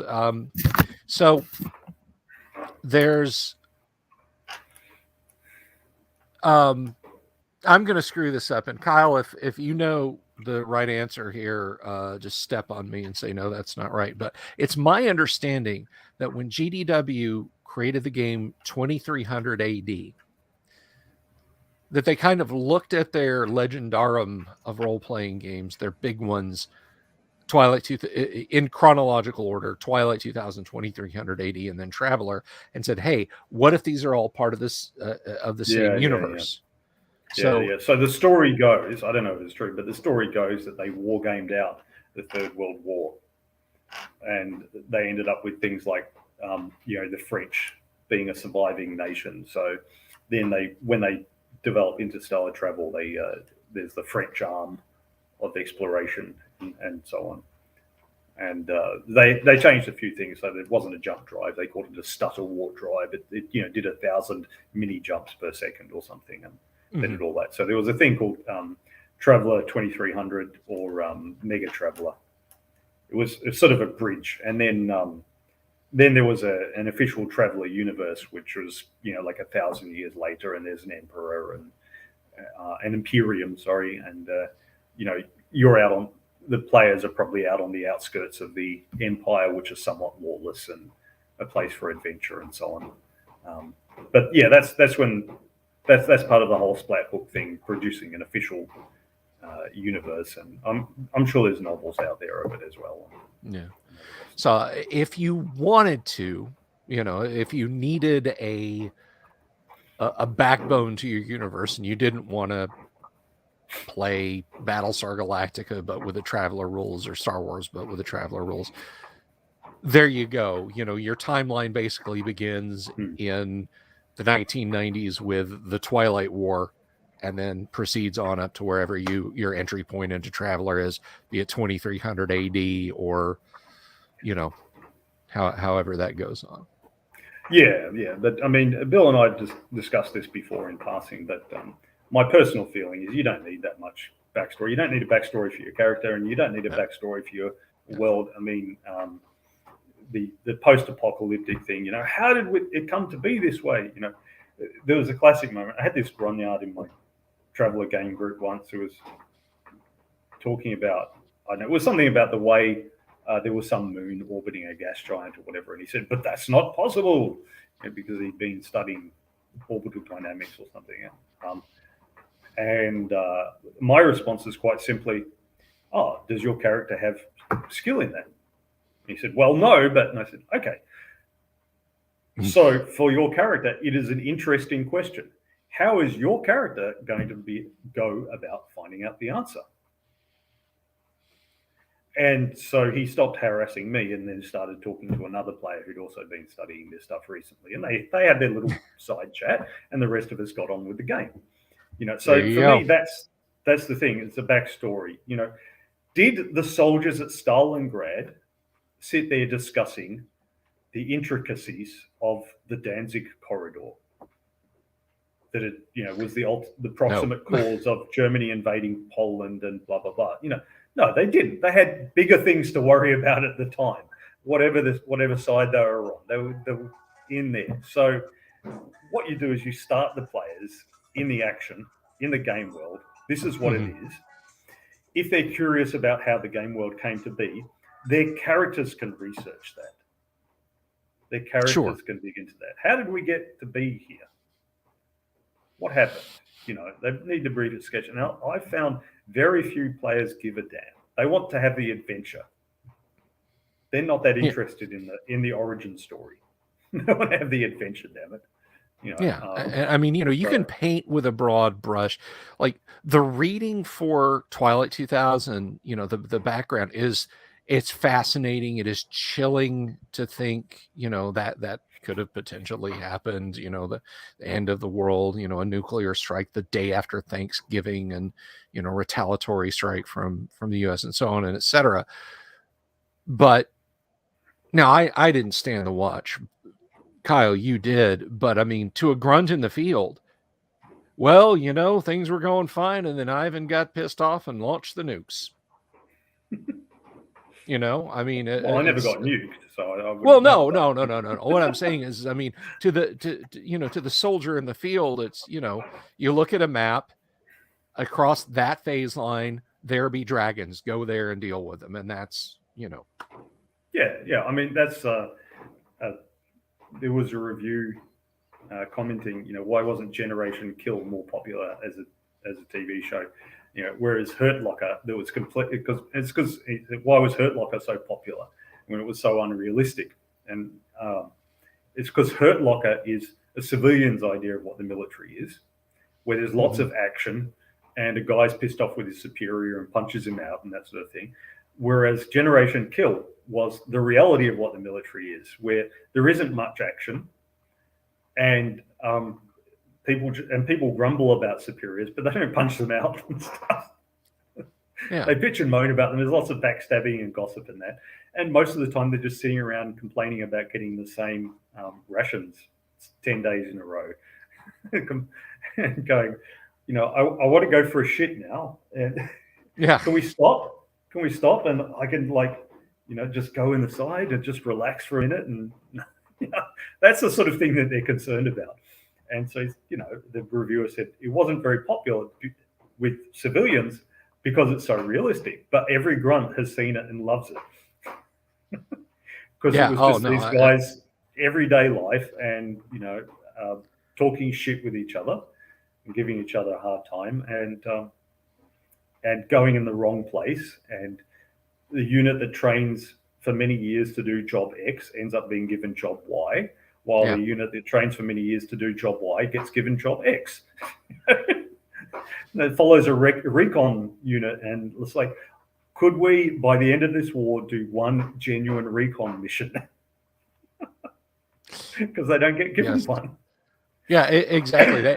They get treated as an armored assault, like a rapid armored assault unit, and it's 8 guys in 2 Humvees, one with a 50, one with a 40 millimeter.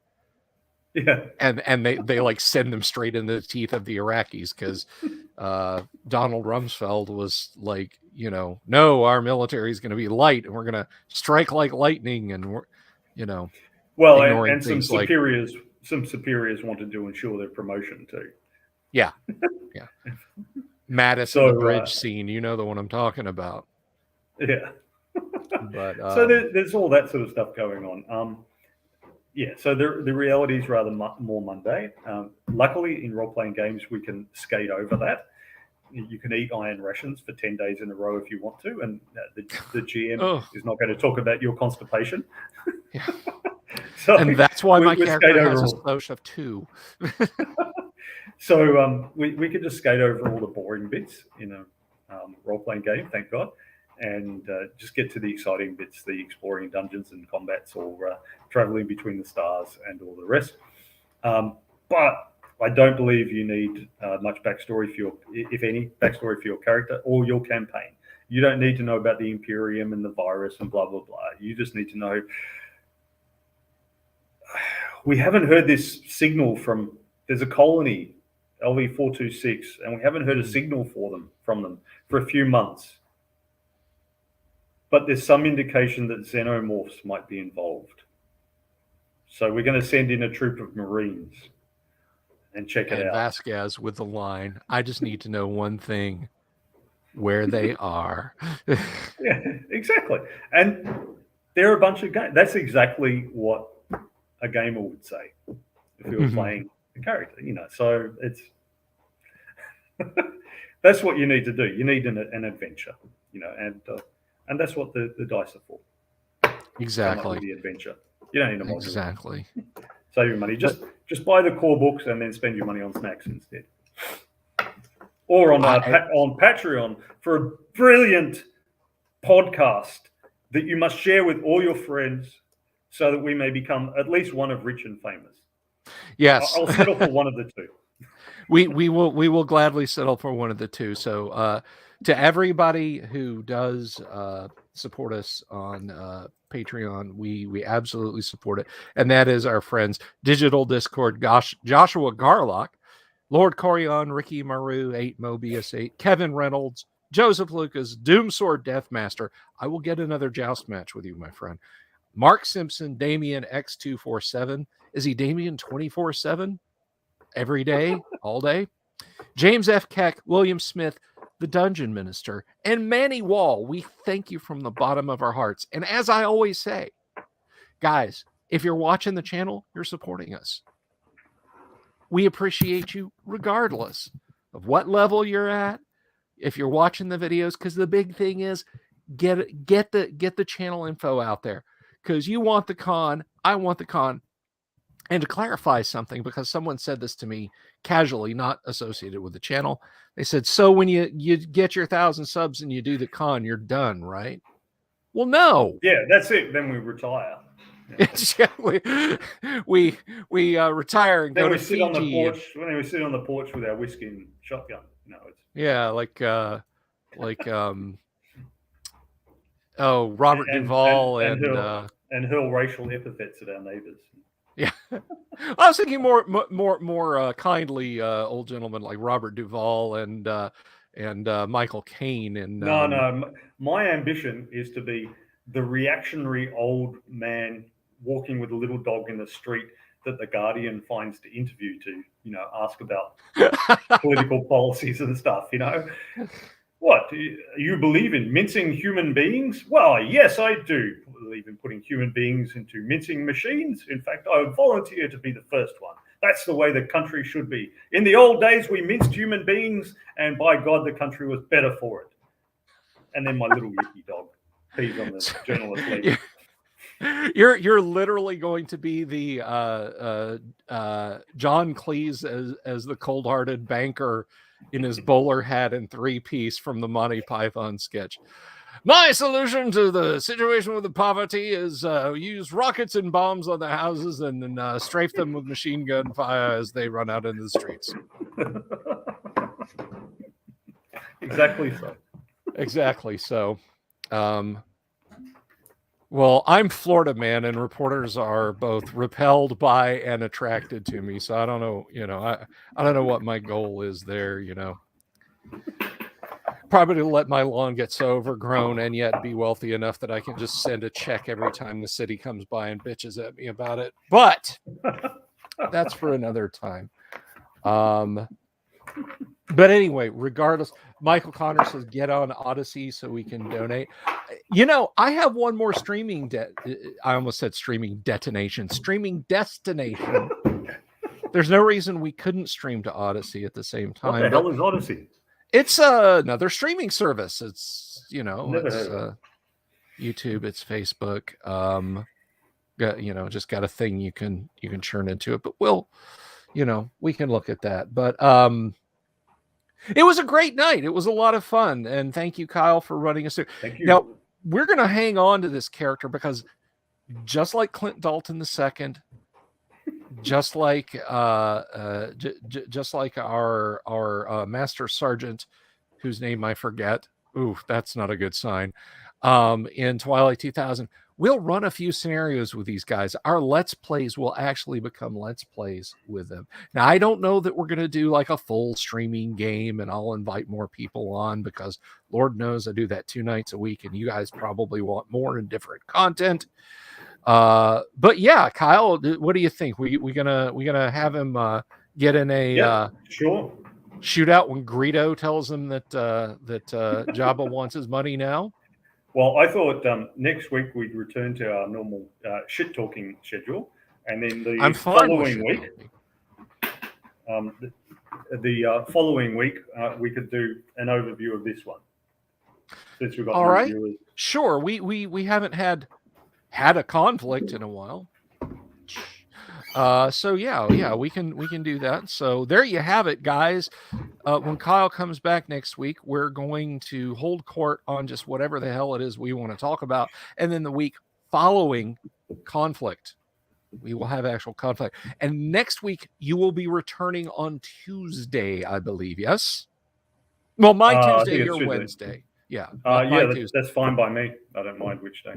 A day prior, but we'll figure it out. We will do the hard work. You guys just sit back and wait for the notification and watch and tell all your friends, your family, your dogs, if they have YouTube accounts, to like, subscribe, hit the bell icon for notifications, and keep spreading the word around, guys. So we're ever closer, and we're at 917 subs. We are 83 subs away from the great underground online gaming convention. So I have been and will continue to be, even though the camera will shut off, Bill Sylvie. This is my good friend, Kyle Schuant. You guys have an absolutely wonderful evening. I'll see y'all tomorrow night. Peace out.